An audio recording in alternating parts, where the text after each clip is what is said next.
Hey guys. It's how I get here.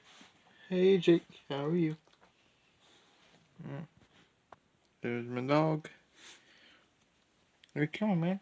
Come on. Today we're going to be reacting to Tipster news, and he's covered something completely cool, and I wanted to just do a complete blind reaction. Do I'll let you out in a minute. There you go. Do I should be back there? Okay. So I'm going to pause this, start the ad, get past the ad, pause it again, and hopefully we're going to watch and react to the video. I just realized I'm not in the light enough. And it's better than nothing, I guess. I will give you guys in a sec. Oh, right. Let's watch this again. Here we go. What is up, guys? Tipster here, and today I have a new for you guys, and we've seen the copyright issues that have had to been a struggle on Twitch this year with all the DMCA takedowns, strikes, people getting banned for using copyrighted material on streams. And I've given my opinions on those situations in the past where, I definitely sympathize with Twitch streamers in the sense that Twitch didn't have like the adequate tools in order to deal with these kind of situations, and they're kind of scrambling to find a quick solution. But at the same time, I don't sympathize so much because a lot of times these Twitch streamers will play copyrighted music on their streams without a care in the world. And as somebody who's been doing YouTube for a very long time and kind of understanding how copyright works based on the way that... I forgot to bring this up. Periodically throughout the video, I'm going to pull this down. Ninja, streamer Ninja, who's really big for Fortnite, says music executives don't see the value in influencers. And Brick Beatos has done multiple videos on this type of subject, so periodically I'm going to give Tipster kind of some insight if he doesn't already have that insight. YouTube handles these situations. Was cool. It was one of those things where I would watch the Twitch streamers play this music on their streams. I'm just like, one of these days, the stuff that us on YouTube have to deal with, the Twitch streamers are going to have to deal with it too. So it's only a matter of time, and we're starting to see that now. Having said that, there are some really interesting opinions coming out of the Twitch community in regards to this whole DMCA situation. I'll say some of them are really stupid. For example, we have XQC, who apparently thinks that DMCA is this huge evil mega corporation just trying to, crack down on people in terms of copyright. It's really odd and very ill-informed, obviously, to say the least. But we also have good takes on the situation, like... Okay, so DMCA is a Digital Millennium Copyright Act, and the way YouTube deals with it is very, very broken. I could put something on right now, and even if it falls under fair use, if I'm using it to teach or anywhere would actually fall under fair use, they would claim it or they would block it.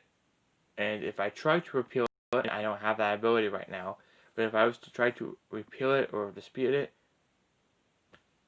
I would lose. That's how you're going to lose if I say use the Beatles and then try to dispute that. I am going to lose, and there's going to be a strike on my channel, which you can only have to say before your channel gets taken down, which is not what I want to do right now. And as I said, I'll add a lot more insight as this goes on, but let's go on. The one we're about to discuss with Ninja here, it's very rare that I agree with something Ninja has to say, but he actually has a very interesting take on the situation, and we're going to go over it. But before we get into the topic of today's video, I want to bring something to your attention. As you guys know, the community unfortunately suffered the tragic loss. I'm going to kind of let this play through because I think this is really something that it's really worthwhile, and I don't have anything that I can use to actually donate to this cause, but if I did, I definitely would. It's something very unfortunate to have happen, but you know what? I'm gonna let a Tipster do the talking here. Of Apollo Legend, and before his passing, he set up a GoFundMe account for his family. Obviously, there are going to have to be, funeral costs as associated with, putting him to rest and stuff like that, as well as he mentioned that he has some unsettled debts that he doesn't want to become a burden for his family. So if you guys want to help out with that, I'm going to leave a link in the pinned comment down below to his GoFundMe. I just refreshed this page. We're a little over halfway to the $10,000 goal. So if you guys want to help out with this, help his family out in this very, very trying time. Donate anything you have. Every dollar counts. I've donated myself. I gave $100 to this, and so if you guys have any extra money that Every you can dollar spare, does I know count. these are hard times, but if you can help his family during this trying time, I'm sure he would appreciate it. I'm sure his family would appreciate it as well. Now, on to the topic of this video. I want to direct your attention to this Dexerto article. This says Ninja argues that DMCA proves music industry doesn't understand the value of creators. Now, Rubio has talked about this a while, and he actually has a whole video about how this is, and I've talked about this before a couple of seconds ago, but say I was to use the Beatles in fair use, and then Sony ATV claims it, they own the Beatles catalog basically, and say I know it's in fair use, I try to dispute it, I lose. That's what's gonna happen if you try to fight the Beatles, and I'm going to get a copyright strike on my channel. And hi,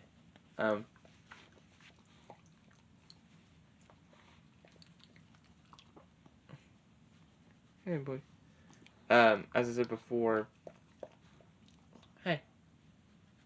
As I said before, if I am gonna try to fight the Beatles, I'm going to lose that. But if I know it's under fair use, and I don't have the community, but say like PewDiePie has that type of community where we can all donate $1 or something and help fund a legal suit. Or Rick Beato has the community to do that. Not everybody's fortunate enough to do that though. So, but Ninja is right here. The MCA, this whole stuff right here with Twitch and stuff, does prove that there are a lot of artists and people that are like bloggers. They don't really care. They don't want their music being used even in fair use. The Beatles, I think, is one of them. Don Henley is one of them. Lindsey Buckingham is one of them. I can go on and on. Led Zeppelin. Who else am I missing? There's a lot more people that will block it and say, well, even if it's under fair use, you can't use it. That's where the problem kind of persists. And a lot of the claims are fraudulent, and you really can't do anything about them. So there are people like Led Zeppelin and such that don't really see the value of influencers or creators. Someone like Stevie Nicks, wonder why Dreams came back, and in the air tonight, because they were able to be used. They basically sprung back up on the charts because people were able to use them, people were able to share them on the internet. They didn't have to pay for these, they can kind of share them out. Lindsey Buckingham, Going Your Own Way, I use that, boom, blocked. That's never going back on the chart again. But Dreams is. It shows how it's all different. And Ninja's right here. A lot of people, especially up in the industry and higher ups, do not understand the value of creators. Let's continue to watch. And so let's go ahead and let's see what it has to say here.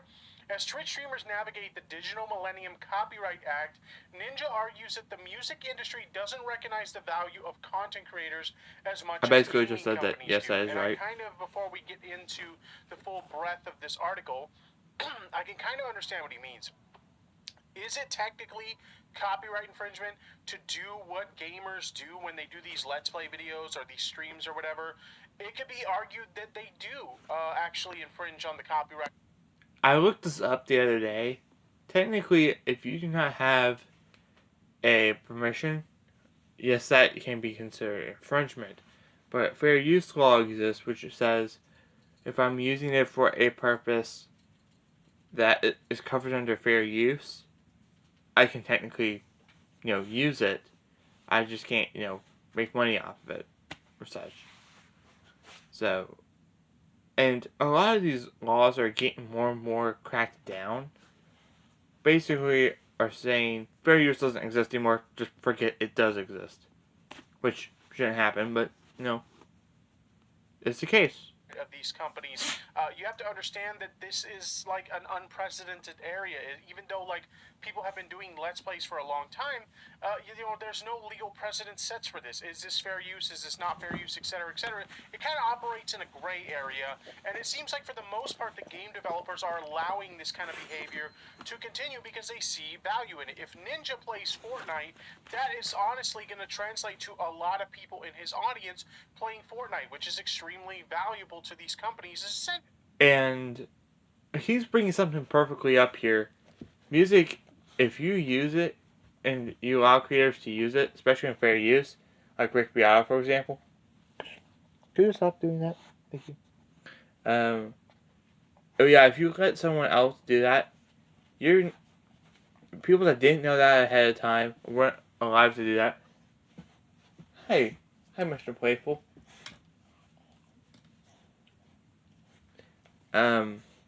If you allow, hi, please don't not pee.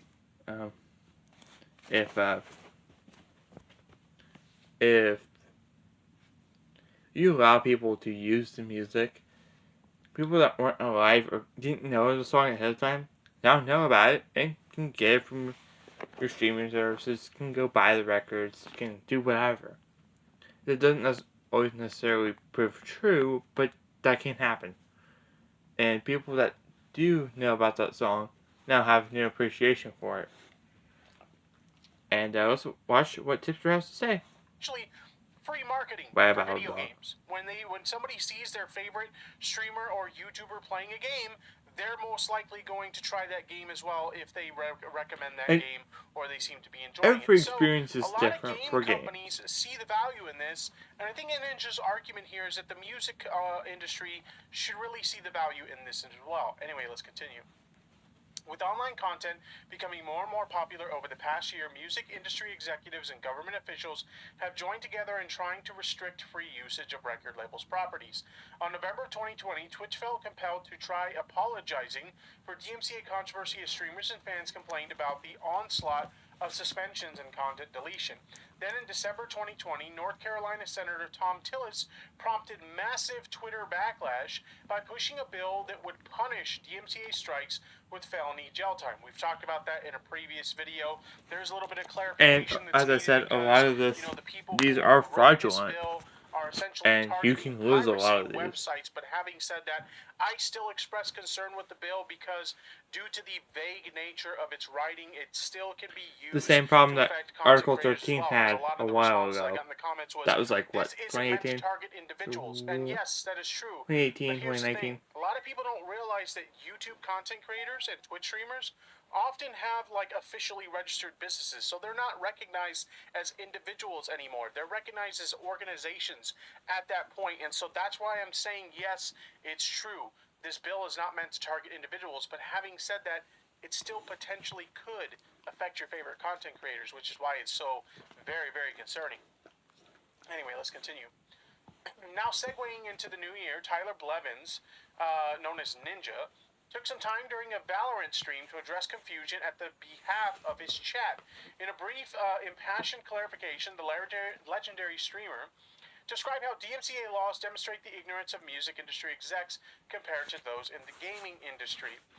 As DMCA laws work, a content creator can get in trouble for using songs in their content where live or recorded if they haven't received explicit permissions from the controlling label.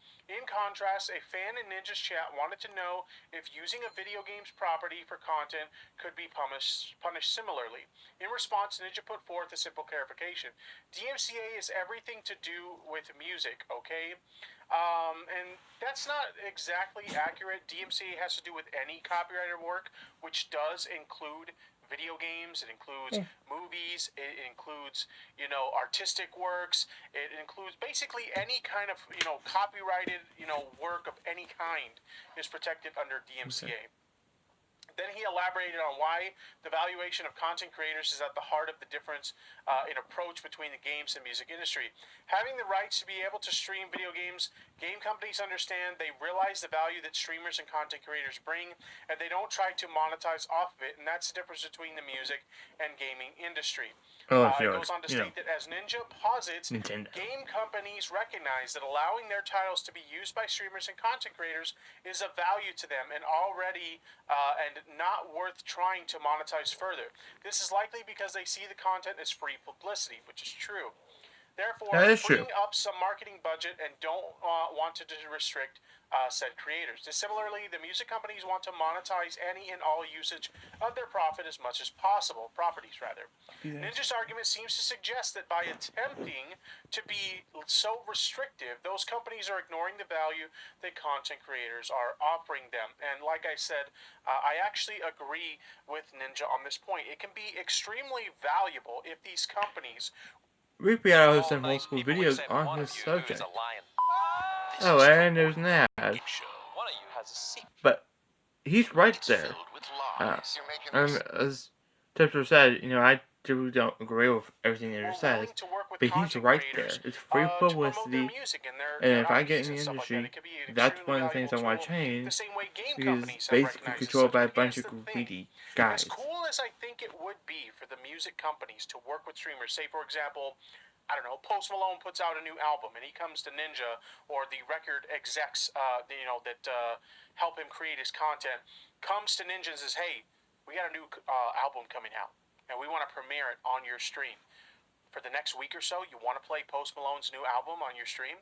Like, that could be extremely valuable as a marketing tool. Yeah. But the music industry doesn't do this kind of stuff. I mean, even if you look at your favorite songs appearing in your favorite TV show or your favorite movie, you have to pay a lot of money that just movie for company that. still had to pay a license to use that music. As valuable as it is to have their music in that movie or that TV show for free promotion, and a lot of times when we see a popular TV show or a popular movie have a song in it, that song soars up in the charts, right? Or it gets, more listens on Spotify and stuff like that. It's extremely valuable to have that there. But even so, more often than not, they still had to pay a license to use that music. That's how out of touch the music industry is when it comes to protecting their intellectual property. Now again, I'm all in favor of rights holders protecting their intellectual property. I am not against that. But that's how ridiculous the music industry is. Even something as valuable to them in terms of promotion of their intellectual property as having it basically featured Nintendo. in big-name TV shows and movies, they will still charge a license. Now, is that to say that deals don't happen occasionally where a song, movie, or a TV show without the requirement of a license? I'm sure it does happen. But more often than not, if your favorite song is in a TV show or a movie, they still had to license it. Yep. Even if it benefited the music industry for having their content featured in that movie or that TV show. So as valuable as to them as it could be to work with content creators to promote their stuff, the same way any sponsor works with content creators to promote their stuff, or the way the video game industry works with content creators to promote their stuff, as valuable as that could be, I honestly don't think we're ever going to see that happen. But at the end of the day, those are just my opinions. What do you guys think about this whole situation? Let me know your thoughts in the comments section. Well, it's free publicity, and you can get your stuff back on the charts. A lot more airplay. A lot more people get to see it. They can buy it if they want. They can not if they don't want to. That industry does not realize that. They're controlled by greed, and I want to break them from that. So, there's going to be a lot more videos like this in the future, but definitely stuff covering music, but I think that's where we're going to end today's episode, and I will see you guys in the next one. Bye.